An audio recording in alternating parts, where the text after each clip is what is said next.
আসসালামু আলাইকুম। আমাদের পরিবেশের চারপাশে অনেকই গাছপালা আছে যেগুলো সম্পর্কে আমরা জানি না।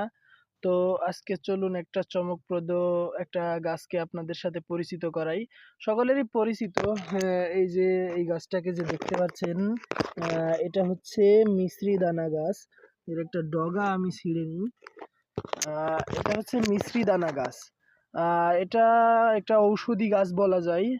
এতে ডায়াবেটিস নিয়ন্ত্রণ হয়, উচ্চ রক্তচাপ নিয়ন্ত্রণে এটা বিশেষ কার্যকরী একটা গাছ। এটা আলসার প্রতিরোধ করে এবং বিভিন্ন সমস্যার সমাধান করে। যেমন কুড়িগ্রাম জেলাতে এই পাতার রস চোখের ভিতরে জমাট বাঁধার অপসরণে ব্যবহার করতে দেখা গেছে।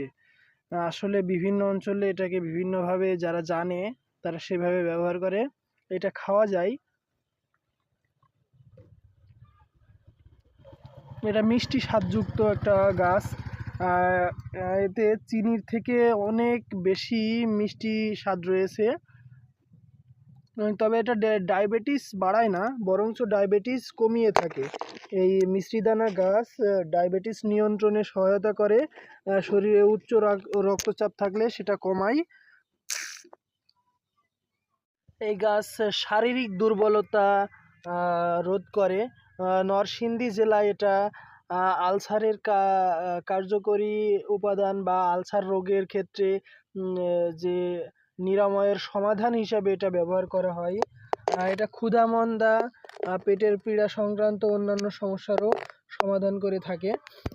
আসুন গাছকে জানুন, গাছ সম্পর্কে শিখুন, প্রকৃতির সংস্পর্শে থাকুন, ভালো থাকুন, সুস্থ থাকুন। ধন্যবাদ সবাইকে।